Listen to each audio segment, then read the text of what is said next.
नमस्कार, आपका अखबार के इस अंक में आपका स्वागत है। मैं हूं प्रदीप सिंह। कांग्रेस पार्टी के नेतृत्व में ही कहना चाहिए, सबसे बड़ी पार्टी है इसलिए नेतृत्व में कह रहा हूं, हालांकि ऐसा कोई औपचारिक रूप से कोई फैसला नहीं हुआ है। जो गठबंधन बना है, इंडी गठबंधन, वो लोकसभा चुनाव से पहले भी लग रहा था कि फ्रेजाइल है, क्षणभंगुर है, टूट सकता है। टूटा नहीं। अलग अलग राज्यों में अलग अलग तरह की प्रतिक्रिया हुई। जैसे पश्चिम बंगाल में ये गठबंधन होके भी नहीं था, इस तरह से कई राज्यों में इस तरह की स्थिति आई। लेकिन ये गठबंधन अगर किसी एक राज्य में सबसे ज़्यादा मजबूत, सबसे स्थिर और स्थायी नज़र आ रहा था तो वो था तमिलनाडु। कोई गठबंधन टूटने नहीं जा रहा है, मैं ऐसा कुछ नहीं कहने जा रहा हूँ। लेकिन गठबंधन की जो मुख्य पार्टी है द्रविड़ मुनेत्र कड़गम डीएमके, और उसके नेता, उसके अध्यक्ष और तमिलनाडु के मुख्यमंत्री एमके स्टालिन, उनके घर के अंदर से समस्याएं आ रही हैं। घर से मेरा मतलब पार्टी, और उस पार्टी मतलब परिवार ही पार्टी है, पार्टी ही परिवार है। तो जो वंशवादी पार्टियां होती हैं उनमें सबसे बड़ी चुनौती, सबसे ज़्यादा कठिनाई आती है जब तीसरी पीढ़ी का मौका आता है, और एमके स्टालिन के सामने वही चुनौती है। एमके स्टालिन के स्वास्थ्य को लेकर तमिलनाडु में तरह तरह की चर्चा। हालांकि आधिकारिक तौर पर उनके स्वास्थ्य के बारे में कुछ नहीं कहा गया, लेकिन पब्लिक अपीयरेंस में उनको देखकर आप ये समझ सकते हैं कि उनके स्वास्थ्य में सब कुछ ठीक नहीं है। एमके स्टालिन अमेरिका में है। राहुल गांधी की अमेरिका यात्रा से पहले वो पहुंच गए थे। अब इन दोनों का कोई तालमेल है कि नहीं ये तो पता नहीं, लेकिन वो लंबे समय से अमेरिका में है। स्वास्थ्य के कारण गए हैं, इलाज के लिए गए हैं, किसी और कारण से गए हैं, किसी को मालूम नहीं। इसके बारे में कोई जानकारी नहीं। लेकिन इतना तय है कि वो भारत में नहीं है, तमिलनाडु में नहीं है इस समय। समस्या क्या है, समस्या पता कैसे चली, क्या है, उससे ज़्यादा इम्पॉर्टेंट है कि समस्या के बारे में सार्वजनिक जानकारी कैसे हुई।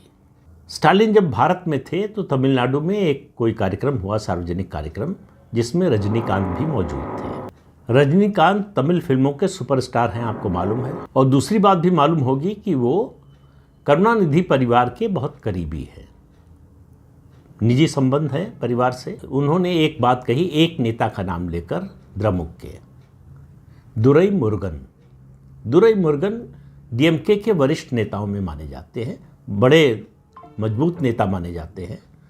इनके बारे में कहा जाता है कि करुणानिधि जब जीवित थे तो उनके लिए भी इनको हैंडल करना मुश्किल होता था, इनको नियंत्रण में रखना बहुत कठिन होता था। तो रजनीकांत ने कहा, सार्वजनिक मंच से कहा कि स्टालिन सर, मुरुगन को काबू में रखने के लिए, नियंत्रण में रखने के लिए आपको बधाई। और स्टालिन उस पर ताली बजा रहे थे। तो ये एक बात सामने आई कि मुरुगन को लेकर कुछ समस्या है। दूसरे नेता, वरिष्ठ नेता हैं द्रमुक के एनके नेहरू। वो भी वरिष्ठ नेता हैं, बड़े नेता हैं, जनाधार वाले नेता हैं, करुणानिधि के समय से हैं। असल में हो क्या रहा है, द्रमुक में एक संघर्ष चल रहा है जो हर पार्टी में, जो अब पुरानी हो जाए, काफ़ी लंबे समय तक चल जाए तो होता है, पुरानी पीढ़ी और नई पीढ़ी का। पश्चिम बंगाल में भी आप देख रहे हैं, टीएमसी में इसी तरह का संघर्ष हो रहा है, तो डीएमके में भी इसी तरह का संघर्ष चल रहा है। डीएमके में जो संघर्ष चल रहा है उसके दो कारण हैं। एक, मैंने जैसा अभी कहा कि एमके स्टालिन का स्वास्थ्य, उसके बारे में कोई जानता नहीं, लेकिन इतना सबको पता है कि एमके स्टालिन बहुत जल्दी में हैं अपनी राजनीतिक विरासत तय करने के लिए। वो अपने बेटे उदयनिधि स्टालिन को इसी कार्यकाल में प्रदेश का उप मुख्यमंत्री बना देना चाहते हैं, जिससे सक्सेशन का जो मामला है वो बिल्कुल स्पष्ट हो जाए। लेकिन ये फैसला करना तो उनके लिए आसान है, इस फैसले को लागू कराना कठिन है।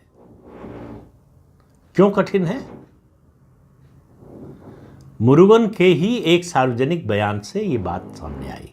वैसे रजनीकांत का बयान वायरल हो चुका है तमिलनाडु में। तो मुरुगन ने क्या कहा?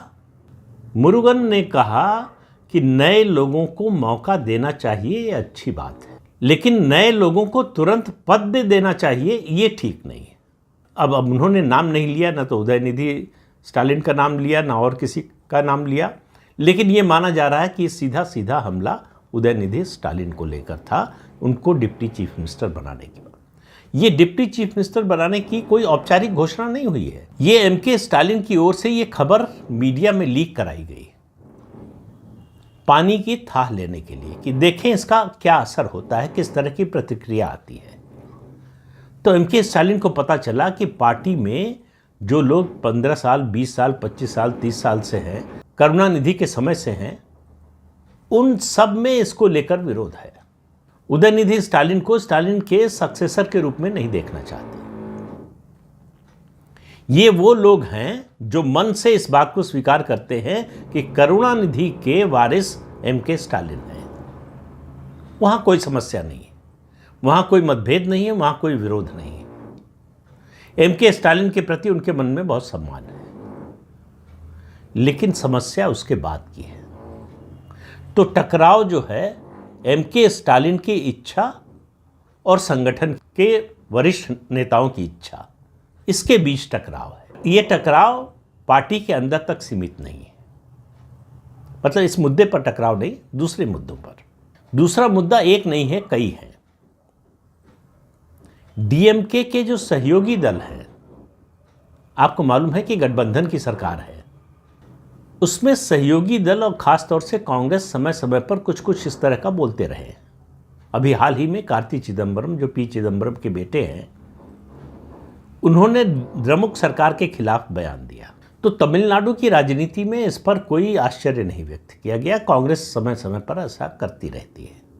लेकिन डीएमके के सबसे बड़े और सबसे मजबूत सहयोगी वीसीके, उसकी ओर से, उसके नेताओं की ओर से जो बयान आ रहा है, उनका प्रमुख मुद्दा जो है 2021 के विधानसभा चुनाव से पहले भी था, वो था प्रदेश में शराबबंदी। स्टालिन की समस्या ये है कि राज्य सरकार के राजस्व का सबसे बड़ा हिस्सा लिकर पॉलिसी से ही आता है। उन्होंने चुनाव से पहले वादा किया था, उन्होंने भी और कड़ीमोरी ने भी वादा किया था कि सत्ता में फिर से लौट कर आए तो शराबबंदी लागू करेंगे। लेकिन चुनाव जीतने के बाद दोनों शांत हो गए, चुप हो गए उस मुद्दे पर। और आपको मालूम है कि पिछले कुछ दिनों में नकली शराब से या जहरीली शराब से मरने वालों की घटनाएं बहुत ज़्यादा हुई हैं, मरने वालों की संख्या बहुत ज़्यादा हुई। उसको लेकर विरोध है, पूरे तमिलनाडु में एक असंतोष है। शराब का मुद्दा तमिलनाडु में एक भावनात्मक मुद्दा है और वीसीके का जोर है कि शराबबंदी लागू हो। तो वो जल्दी ही एक शराब विरोधी सम्मेलन करने वाले हैं। और आप सोचिए कि क्या उसके लिए उन्होंने न्योता किसको दिया? सार्वजनिक रूप से अपील की है, एआईएडीएमके से अपील की है कि वो इसमें शामिल हो। हालांकि एआईएडीएमके की ओर से अभी तक इस बारे में कोई जवाब नहीं दिया गया, लेकिन डीएमके में इसको लेकर बड़ी बेचैनी है। तो ये जो संघर्ष है अंदर का, वो अब बाहर भी नजर आने लगा है। और ये संघर्ष कितना गंभीर हो सकता है, इसका अंदाजा आप पार्टी के दूसरे वरिष्ठ नेता, जिनका अभी मैंने नाम लिया, के एन नेहरू, उनके वेल्लोर में एक सार्वजनिक बयान से अंदाजा लगा सकते हैं। उन्होंने कहा कि लोकसभा चुनाव के समय जो गठबंधन था वो 2026 के विधानसभा चुनाव तक बना रहेगा या उसी स्वरूप में रहेगा, ये कहना बड़ा कठिन। तो मतलब वो साफ साफ संकेत दे रहे हैं कि गठबंधन में सब कुछ ठीक नहीं है। विधानसभा चुनाव तक ये गठबंधन का स्वरूप बदल सकता है। तो क्या वीसीके अलग जा सकती है? वहाँ दलित वोटों का भी बड़ा मामला है। ये जो नकली शराब से लोग मर रहे हैं, उनमें सबसे ज़्यादा संख्या दलितों की है। वीसीके के हाथ से दलित वोट खिसकता हुआ दिखाई दे रहा है, इसकी वीसीके को चिंता है। तो उसके सामने अगर ये चुनौती आ गई कि वे द्रमुक से गठबंधन को चुने या अपने जनाधार को, तो आप समझ सकते हैं कि वो किसको चुनेंगे। और याद रखिए 2026 में 3 बड़े राज्यों, महत्वपूर्ण राज्यों के चुनाव होने वाले। वैसे तो हर राज्य महत्वपूर्ण होता है, तमिलनाडु, पश्चिम बंगाल और केरल। और इन तीनों राज्यों में, पश्चिम बंगाल में से तो पहले से थी, लेकिन तमिलनाडु और केरल में भारतीय जनता पार्टी का फुटप्रिंट बढ़ गया है, यानी उसका जनाधार बढ़ रहा है। केरल में पहली बार आज़ादी के बाद से भाजपा को एक लोकसभा सीट मिली है।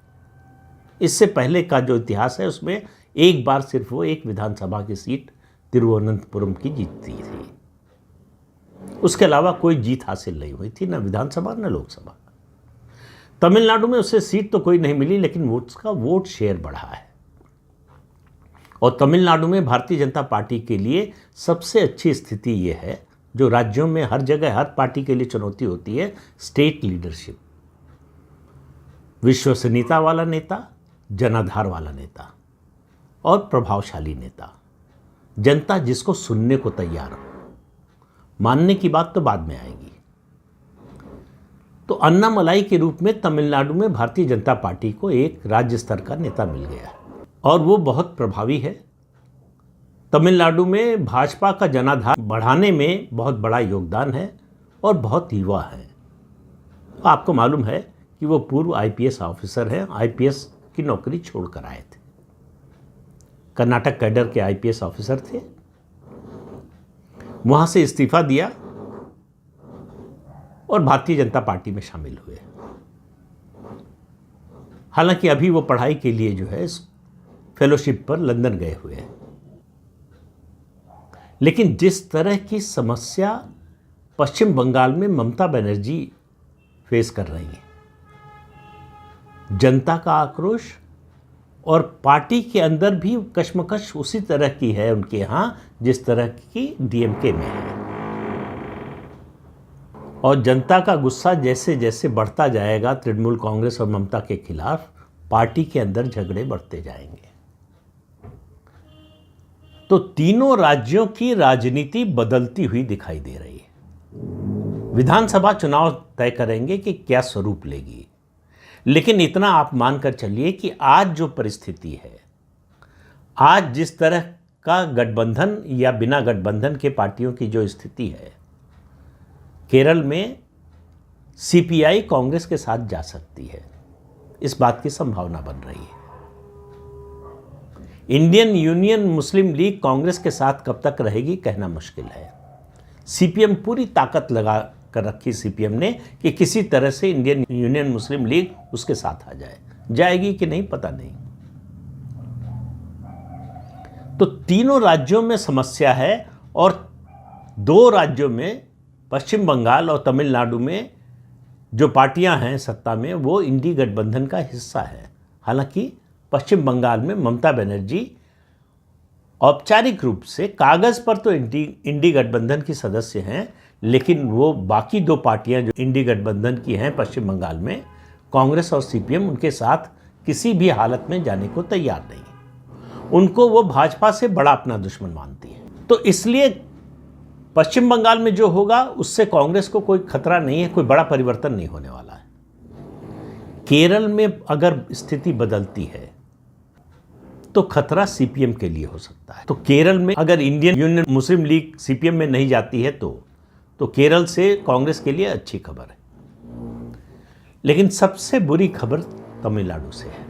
और कांग्रेस के नेता कार्ति चिदंबरम सार्वजनिक रूप से ये घोषणा कर चुके हैं कि तमिलनाडु में जो भी चुनावी सफलता कांग्रेस को मिलती है वो डीएमके के कारण मिलती है। तो कांग्रेस की तमिलनाडु में क्या स्थिति है इसका आप अंदाज़ा लगा सकते हैं। अगर डीएमके का साथ ना हो, गठबंधन ना हो, तो कांग्रेस की स्थिति तमिलनाडु में भारतीय जनता पार्टी से भी खराब है। तो ऐसे में डीएमके अगर अपना घर ठीक नहीं रख पाती है, उदयनिधि स्टालिन की ताजपोशी को लेकर विरोध बढ़ता है, गठबंधन के साथी दल अलग अलग मुद्दों पर अगर डीएमके से नाराज होते हैं, जिसकी आशंका बढ़ती जा रही है, तो इंडी अलायंस की जो पार्टियां हैं जहां वो सत्ता में है राज्यों में, उनमें से द्रमुक जो है सबसे पहले खतरे में आएगी, यानी तमिलनाडु की सरकार। लगातार 2 बार मुख्यमंत्री बन चुके हैं स्टालिन, उनका स्वास्थ्य ठीक नहीं है और उनकी पार्टी के अंदर की खबरें अगर माने तो वो तीसरी बार शायद चुनाव अपने नेतृत्व में लड़ने की स्थिति में भी न रहे। वो पार्टी के कामकाज से अपने को धीरे धीरे विड्रॉ कर रहे हैं, पूरी तरह से नहीं किया है। पार्टी अभी उन्हीं के अनुसार चल रही है, क्योंकि अगर पार्टी में किसी की सुनी जाएगी, जो सीनियर लीडर्स हैं सुनेंगे, तो वो एमके स्टालिन के सुनेंगे। लेकिन वो सीनियर लीडर्स भी जो एमके स्टालिन के सुनने मानने को तैयार हैं, वो उदयनिधि स्टालिन को लेकर सहमत नहीं है। और उदयनिधि स्टालिन को अगर अभी अपना सक्सेसर नहीं बना पाए एमके स्टालिन, तो 2026 के बाद क्या नतीजा आएगा पता नहीं, उसके बाद और मुश्किल हो जाएगा। तो इंडी गठबंधन समय के साथ और लोकसभा चुनाव में थोड़ी सी सफलता मिलने के बाद उसको जैसा मजबूत होते हुए दिखना चाहिए था, उसकी तुलना में उसके ठीक विपरीत कमज़ोर होता हुआ दिखाई दे रहा है। तो तमिलनाडु की राजनीति तय करेगी कि इंडी गठबंधन का भविष्य क्या होगा। तो इस अंक में इतना ही, अगले अंक में फिर मिलेंगे किसी नए मुद्दे के साथ। तब तक के लिए अनुमति दीजिए। आपसे अनुरोध है कि ये चैनल देखिए, शेयर कीजिए, लाइक कीजिए और सब्सक्राइब ज़रूर कीजिए। नमस्कार।